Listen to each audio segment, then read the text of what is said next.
You don't talk about it anymore, but the silence is deafening. It doesn't matter how loud the world is around you. Inside, it feels like everything stopped. The calls stopped. The support disappeared. The people who once said, "You can count on me," are now just distant shadows. And maybe the worst part is, you didn't even blame them. You started blaming yourself. You thought, maybe I'm too much. Maybe I failed. Maybe I wasn't worth staying for. This is what abandonment does. It rewrites your worth in your own mind, not with words, with absence. You start to interpret every silence as a verdict. Every unanswered message becomes a mirror. Every ignored moment becomes a sermon. And when everyone steps away, you're left standing in a battlefield you never chose, with weapons you never learned how to use. What do you do when you're fighting alone? When you're carrying pain you can't even explain, because there's no one left to listen? When the tears you cry have no audience, and the prayers you whisper feel like they hit the ceiling and fall back into your hands, you begin to question your value, not just to others, but to God Himself. Because if God loved you, wouldn't He have sent someone to stay? Wouldn't He have stopped the bleeding before it became a wound? Wouldn't He have whispered something, anything, when you were holding your chest at 2 a.m., wondering how much longer your soul could take? But here's the truth no one tells you. Silence is not the absence of God. It's the signature of something sacred. When everyone walks out, it's often because God is about to walk in. Not with noise, not with flashes, but with presence. And presence doesn't always speak. Sometimes it just stays. Psalm 27:10 says, "Though my father and mother forsake me, the Lord will receive me." That verse was not written for someone going through a minor inconvenience. It was born in the kind of pain where even your origin, the people who were supposed to love you unconditionally, failed you. It's not a metaphor. It's a reality for those who've been pushed so deep into isolation that they start to forget the sound of their own name being spoken in love. But the promise is not poetic. It's surgical. The Lord will receive you, not tolerate, not pity. Receive. The word in Hebrew carries the idea of being picked up, embraced, sheltered, accepted. It means God steps in with both arms open when the world folds its arms and turns its back. And He doesn't show up with explanation. He shows up with restoration. Sometimes you don't need to understand why you were abandoned. Sometimes all you need is to be held by something greater than human promises. What if the silence you've been trapped in is actually the space God needed cleared, so He could speak directly to you? What if the abandonment wasn't punishment, but permission? What if God allowed people to disappear so you'd stop hearing their voices over His? There's something dangerous about always having people around. You become addicted to validation, dependent on applause. You start needing someone to tell you who you are. But what happens when they stop? You begin to forget your identity, unless the only voice left is the one that made you. In this space, where you feel invisible, God sees you most clearly. In this season where nobody reaches for you, God is building in you a strength that doesn't depend on others to survive. A spiritual immunity, a divine independence, not isolation, consecration. You think you're alone, but the only thing that left was the noise, the pressure, the illusion. What stayed, what remained, was the presence of a God who refuses to share your healing with anyone else. Because the next chapter of your life, it can't be written by people who abandoned you. It can't be shaped by voices who left mid-sentence. It has to come from the author who never walked out, even when the world did. When everyone leaves the room, that's when God starts whispering secrets too holy to be shared in a crowd. He waited until you were alone, not to hurt you, but to protect what He's about to place in your spirit. And that is why the silence is not empty, it's sacred.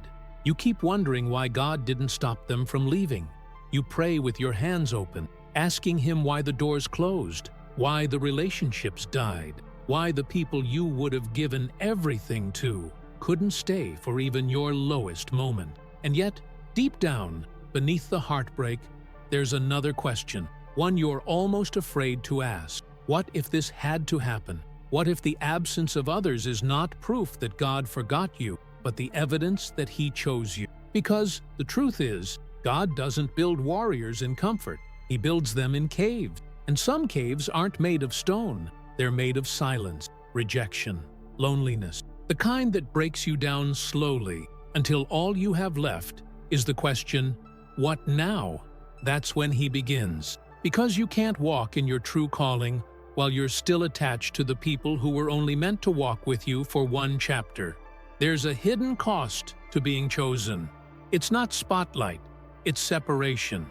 When God is preparing you for something sacred, He isolates you, not because you're forgotten, but because you're being prepared. Think of Joseph. Before he stood before Pharaoh, before he became the most powerful man in Egypt, second only to the king himself, he was thrown into a pit by his own brothers, sold, forgotten in a prison, abandoned even after helping others. He didn't get a rescue team, he got silence. But in that silence, God was aligning the details that no man could see. A famine, a dream, a calling. The people who rejected Him had no idea they were pushing Him into the very process that would define His purpose. And the same is happening to you. The pain you're carrying is not a punishment. It's a passage. You might not feel strong enough to carry it, and maybe you're not supposed to, not alone. But God isn't asking you to fake strength. He's asking you to yield, to stop trying to make people understand, to stop forcing them to see what they were never meant to see. He's asking you to trust the silence. There's something holy about not being understood. When Jesus was arrested, even His closest friends couldn't stay awake to pray. When He was crucified, they scattered. One denied Him, another betrayed Him, the rest disappeared. But none of that interrupted the plan. In fact, it confirmed it. Your abandonment is not a detour. It's a confirmation. God uses the empty spaces of your life to pour something in that no human hand could have given you. That kind of strength, it's divine, and it doesn't shout. It doesn't always make sense. It just rises quietly while the world is still trying to figure out what broke you. You think you're forgotten, but what if you're hidden? There's a difference. Forgotten is neglect. Hidden is intentional. A hidden diamond doesn't lose its value because no one sees it. It gains value through pressure, through isolation, through process. And when the time is right, it's revealed, not to be admired, but to be used for something that demands its worth. Maybe that's you. Maybe God has hidden you because what He placed inside of you can't be exposed too soon. Maybe if people saw it now, they'd mishandle it. Maybe He removed the audience so you could finally hear your own voice again, the one He placed in you before the world told you who to be. Let this sink in. When everyone else walks away, God is not just still there. He's closer than ever. And not just watching, He's working. He's working through the nights you couldn't sleep, through the questions that tore your mind in circles, through the moments where your own breath felt too heavy for your chest. He's in that space. Not judging, not rushing, just being, just staying. Because when the world turns its back on you, God doesn't just turn toward you. He steps inside your pain. He is the God who enters rooms that no one else wants to walk into. He sits in the silence. He sits in the shadows. He sits with the abandoned. That's not weakness. That's royalty choosing intimacy. That's holiness choosing wounds. And if He's with you in this, then nothing about your story is over. There are pages still unwritten. There is purpose still forming. There is healing still flowing. And none of it depends on who left. It only depends on who stayed. And He stayed. You didn't ask for the silence. You didn't choose to be the one left out, forgotten in conversations you used to be part of, invisible in places where you once felt seen. But something strange begins to happen when you spend enough time alone with your sorrow. Your ears start picking up a different frequency. You stop hearing noise, and you start hearing whispers, not from people, from God. Because when no one else is talking to you, heaven finally gets a chance to speak without interruption. And what it says doesn't sound like the voice of condemnation you expected. It sounds like the voice of a father who's been waiting for this moment. Not to punish you, but to meet you. You thought you were being broken, but what if you're being rebuilt? Not with pieces of your old life, but with materials you didn't even know you had. Resilience, discernment, spiritual depth. The kind of materials that don't show up when life is easy, but when it feels like it's falling apart. That's where God does his most precise work.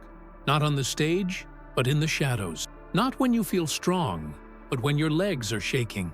And especially, not when you're surrounded by applause, but when the only sound you hear is the echo of your own questions. And maybe the question echoing in your soul lately is, why me? It's a fair question, and one the Bible never shames. Even Jesus, the Son of God, cried out, "My God, why have you forsaken me?" Not because he lost faith, but because pain has a way of drawing honesty out of us, and God can handle that honesty.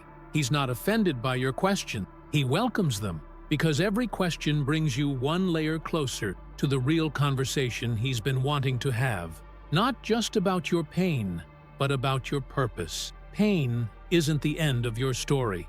It's the doorway. Think about Elijah. After calling fire down from heaven and proving the power of God in front of an entire nation, he found himself running for his life, alone, terrified, and begging to die. This wasn't a weak man. This was a prophet, a giant in faith. But even he reached a breaking point. And what did God do? He didn't lecture Elijah. He didn't scold him. He fed him. He let him rest.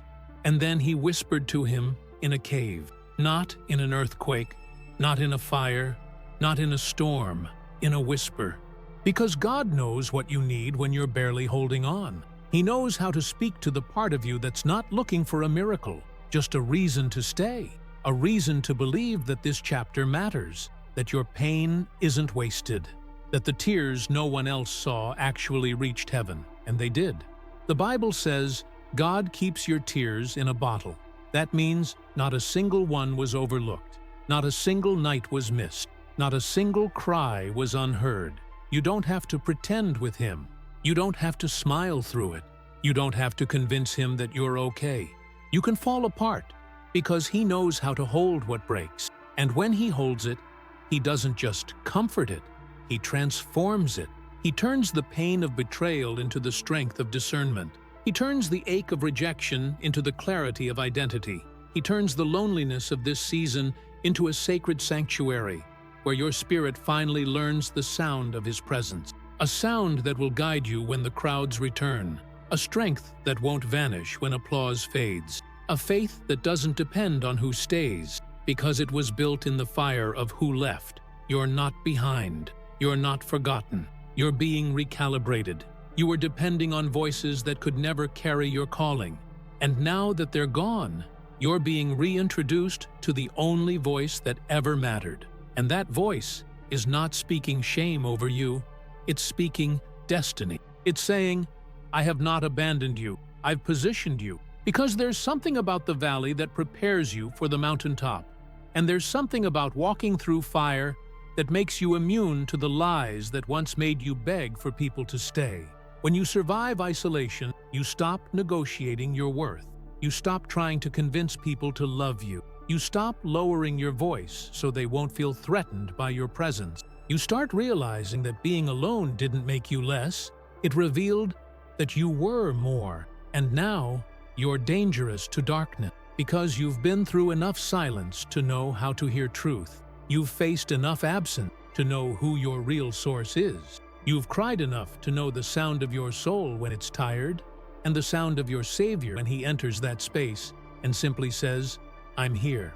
Not to remove the pain instantly, but to walk through it with you, to make the pain sacred, to make the wound a weapon, to make this moment, this lonely, confusing, devastating moment, the exact place where your power is born. And if that's true, then nothing is wasted. Not the silence, not the abandonment, not the heartbreak. Because God doesn't waste what cost you everything. He redeems it. And what he redeems, he uses. There's a kind of strength that only develops in silence. It's the strength you build when your name isn't being celebrated, when your phone doesn't ring, when no one asks how you're holding up. It's not the strength people see. It's the strength God sees. And it's not forged in the spotlight, but in the hidden place, the quiet place. The place where no one is watching but Him. And maybe that's exactly why He let them leave. Because if they had stayed, you'd still be relying on them for validation. You'd still be molding yourself around what they expected from you, editing who you really are to fit in rooms that didn't deserve you. God isn't punishing you with this isolation. He's protecting the identity that's finally being formed underneath it. When you're no longer surrounded by noise, you begin to recognize the counterfeit voices that were shaping your worth. And when those voices fall silent, something strange happens. You begin to hear the original, the voice that made you. The voice that doesn't demand you perform or prove yourself or compete. Just be still. Just listen. Just receive. This is the part they don't talk about. The wilderness, the emotional exile, the spiritual fog. When everything that once worked stops working. When you're praying like you used to, worshiping like you used to, crying out like you used to, and still, nothing changes on the outside. But something is shifting inside. You don't feel it at first. You might even think you're getting worse, that the tears are proof of weakness, that your confusion means you've lost your way. But what if those very tears are the water God is using to soften the soil of your heart? What if your disorientation is actually divine disruption, a sacred invitation to surrender control and trust again? Remember Joseph? Sold by his brothers, thrown into a pit, falsely accused, and imprisoned. For years, it looked like his life was going backward. But what seemed like delay was divine setup. Every prison cell, every betrayal, every forgotten promise was pulling him one step closer to the throne God had prepared for him, not just to rule, but to rescue the very people who abandoned him. And maybe that's what God is doing with you. Maybe you've been crying out for breakthrough, but God is building something better. Character, discernment, spiritual authority. Not just so you can survive, but so you can lead others out of the same pain you once thought would destroy you. There is no wasted suffering in the kingdom. What broke you is the same thing He will use to build you if you don't give up before the healing begins. And this is where it gets hard, because healing doesn't feel holy. It feels messy. It feels quiet. It feels like losing everything you thought you needed, only to discover what you really couldn't live without. His presence. You weren't made to be independent. You were made to be intimate, not with crowds, but with the Creator. And when everyone else disappears, that's when you finally learn the shape of His nearness, not as a theology, not as a ritual, as a person, as a comforter, as a rescuer. And this rescue doesn't always look like escape. Sometimes it looks like endurance. Sometimes the miracle is not the removal of the burden, but the revelation that you've been carrying it with Him all along. That's why David said, "Though my father and mother forsake me, the Lord will receive me." Not just tolerate me, not just observe me, receive me, embrace me, step into my situation with tenderness, with care, with purpose. God doesn't step in out of pity. He steps in out of promise. He sees what's growing in you, even if all you see is what's missing. Because He doesn't measure progress the way people do. People look at numbers, status, speed. God looks at surrender. He watches how you handle the seasons when no one claps for you, when no one offers you a shortcut, when the only voice cheering you on is His. And that voice comes wrapped in silence. But that silence is not empty. It's sacred. It's the space where trust is tested. It's the hallway between the calling and the commission.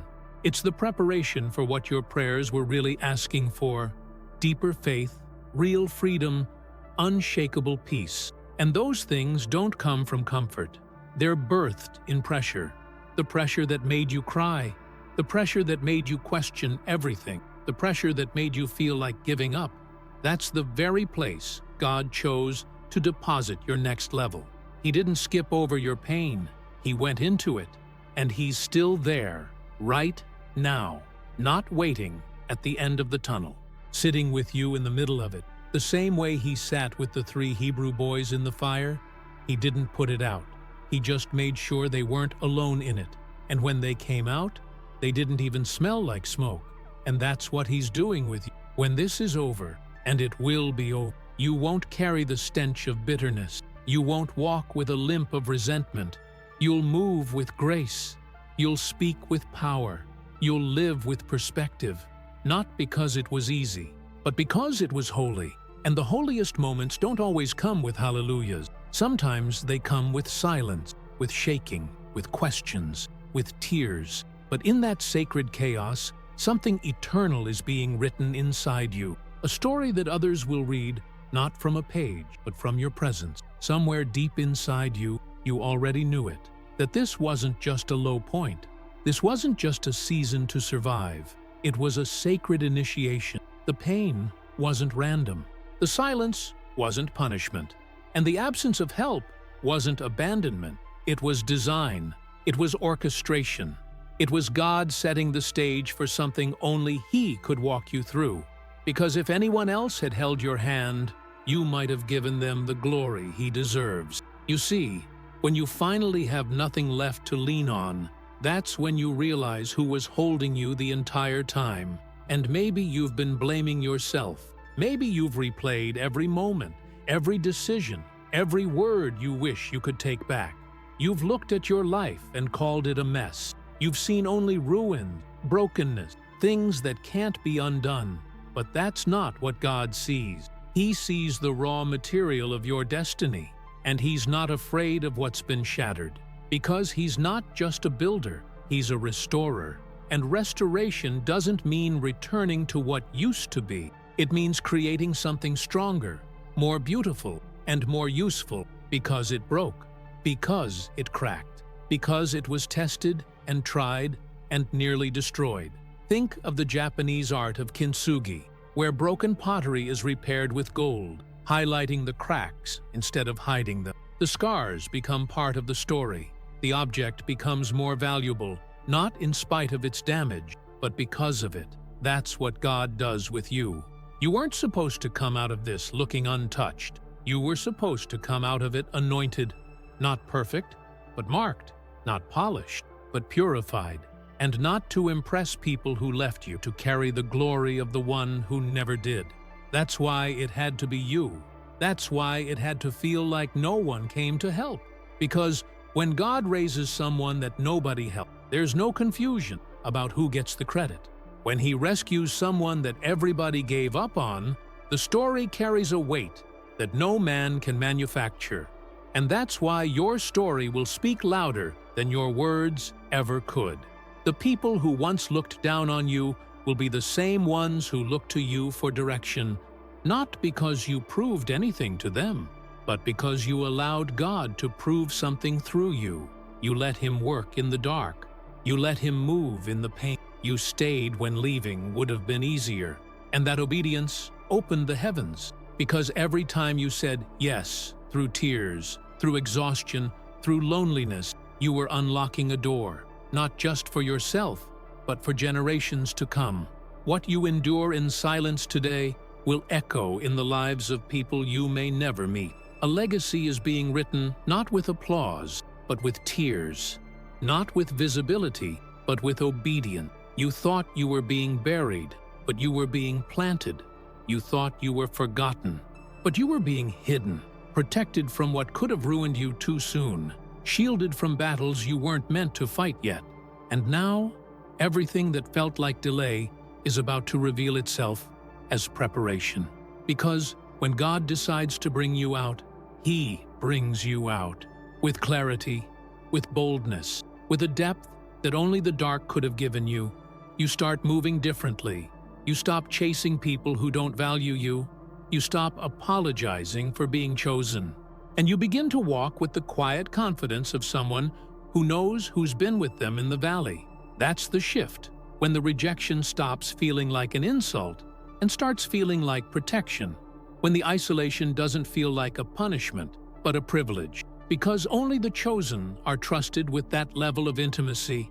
Only the trusted are allowed into that level of silence, where God speaks not with thunder, but with whispers that rewrite your entire identity. So if you've been feeling like no one understands, it's because this chapter wasn't meant to be shared yet.